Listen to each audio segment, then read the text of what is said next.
Hello, welcome to Outlandish Claims, everyone. We're here to go over our final thoughts for the week. Been an interesting week so far. We just had the Euro final, which I will get to in a second. But first, we're going to go to Gio, see what he's got for his final thoughts.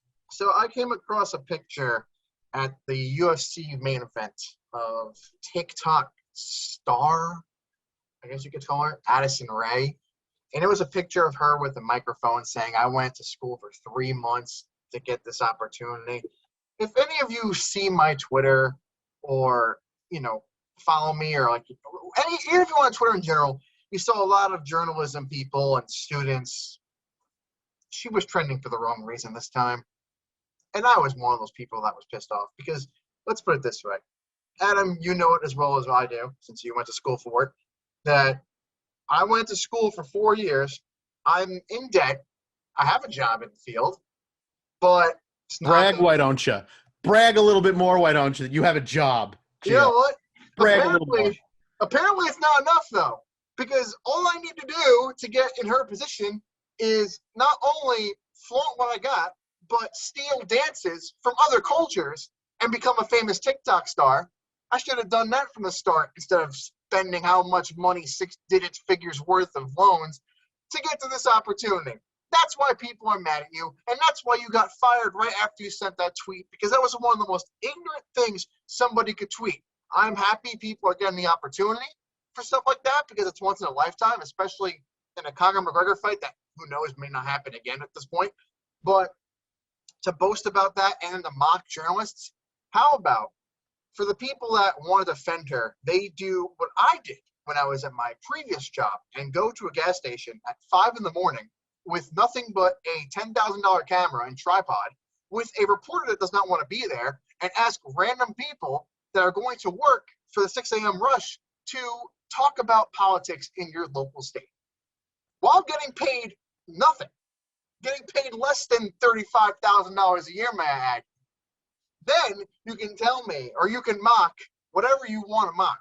But for somebody that completely stole her career, technically, look at her Jimmy Fallon shit, for example. She got roasted for that because people. Let's heavily quote career here. Heavily quote career. Let's heavily quote that because that ain't no career. If that's a career, then here we go. That's right. Yes, twerk, baby. Because you know what? You got a better ass than her. That's pretty pathetic then. I'm just annoyed because. Well, you should be. Keep going. There are so many people that I know and care about in this field that make much less than her, that are much less famous, and do a hell of a lot better job than she does of whatever she even does. And this is a person you give the opportunity for. Granted, you want to get as many people to watch, but here's the thing. It's a McGregor fight. And it's Justin Poirier. A trilogy fight. You built this up for months. You could have got anybody to do that, and it still would have gotten a ton of views. I just don't like people like that. It ticked me off, if you couldn't tell. That was my final thoughts on the week. Anybody who's in journalism school, I can tell you right now, it's not a pretty field. You know what you're getting into, but I can promise you the reward is worth it because whatever you do, especially when it comes to covering a tropical storm or trying to find out what your local politicians are doing, is way better than trying to act like you know what you're talking about, only to be exposed as a copycat, a fraud, a fake, and making thousands of dollars for 15 minutes of fame that I guarantee you will be out the window in maybe a couple of years. But then again, I don't know this generation at all. I feel old. All right, Mike, you're up, buddy. Woo! Man, oh man, oh man. What do we have in the MLB? I mean, the Yankees are giving everybody heartburn one day and then giving them smiles the next. Same with the Mets somewhat. And then just looking across the MLB, I mean, we have an all-star game that I think is going to be one to remember. So many new faces, so many young new faces of the sport, the Fernando Tatises, the Shohei Ohtanis, the Vladimir Guerrero Jr.'s of the world. And so despite one of those superstars with Ronald Acuna Jr., unfortunately, having a gruesome injury yesterday, I think that we are going to see the new faces of MLB, the new international faces of MLB on full display. And for me, it's a beautiful thing to watch. I love what I'm seeing from the MLB right now. Well, that leaves me with a very off kilter final thoughts, because this is something to rant about, but I can't rant about it because I'm not even surprised. I'm going to go over exactly the text that I sent earlier to our group chat. England lost in penalty kicks, 2-1, 3-2 in penalty kicks after tying Italy, 1-1 through extra time.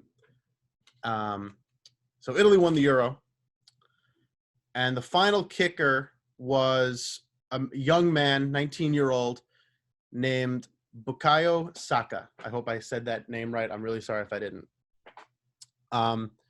He's 19 years old, and he's African English. And knowing what I do about the English, my exact words were,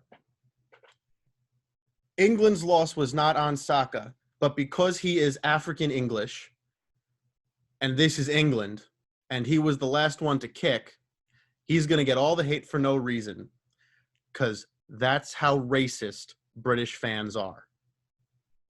And I followed it up with, I hope the Brits prove me wrong, because this kid is 19 and he gave an excellent try.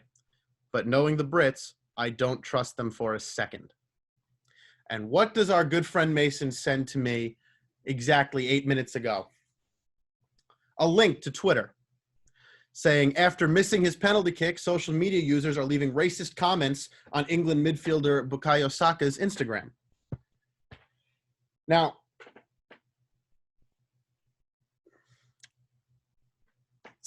to quote Will Smith from iRobot, somehow I told you so just doesn't quite say it, because it would seem to that I take pleasure in being right about this, and I really don't. I say this as a history major, and secondly, but perhaps most importantly, I say this as the grandchild of an Irish immigrant. England is one of the most historically racist countries in the world. They are so racist, they were racist against white people. The fact that this continues to this day does not shock me, should not shock anybody. It's disgusting. It's vile. And the fact that, and this is a little bit of a tangent here, but the fact that people think America is the most racist country in the world, I understand it, but you got to remember, who were the first white people to come to America after the Vikings? It was English people. This should not be a surprise. It's a very depressing unsurprise to me. And I just want to say, on behalf of Saka, it was not his fault. There were two penalty kickers, one of them Rashford, who got very cute on their penalty kicks with the way they approached the soccer ball. Saka went up and wailed that ball as hard as he could at the net, and the goalkeeper for Italy made an excellent save. If you are blaming Saka, you don't pay attention to soccer. And I'm saying that as someone who doesn't pay attention to soccer. So if you're blaming Saka, number one, you're stupid. Number two, if you are in any way invoking race when you are blaming him, there is a special place in hell for people like you. And this is a bit nastier than we usually get on here, but honestly, I am so disgusted with how people choose to act when it comes to sports that it's absolutely just enough at this point. And it's not just England. It is not just England by any means. Boston fans get like this all the time. They did this to Mookie Betts, to David Price. They would have done it if they had a single African-American player on their hockey team. Adam Jones. They do it to out-of-towners, but the point of saying Mookie Betts and David Price is they do it to their own players. They don't care. If you are invoking race when you are talking about a player, you are a stupid, ignorant racist. And you should be banned from ever having an opinion publicly and ever going to a sporting event ever. You are no better than Donald Trump, and it's disgusting. And you should be ashamed of yourselves. I mean, can I just add to that really quick? Please do. Please do. First off, thank you for the history lesson there, because I think that a lot of our viewers wouldn't even take the time to look that up, and they should. The history of it. But it's crazy on one end how we've always called out the MLB for such racial tensions in certain cities like Boston, right? Like down in Texas. And so with soccer having to be soccer being such a global sport, you would think that unity would be something that would exist across the most global sport in the entire world. And so when you see situations like that, it's really just unfortunate, and it's a cold, stark reminder that racism is real. It goes above and beyond the United States, and we got to do something about it. Very angry and emotional final thoughts from me, but we will have more fun tomorrow and throughout the next week talking about sports, I promise you. Just one of those things that needs to be said and addressed, and it's very difficult to hide my emotions, especially when it comes to England.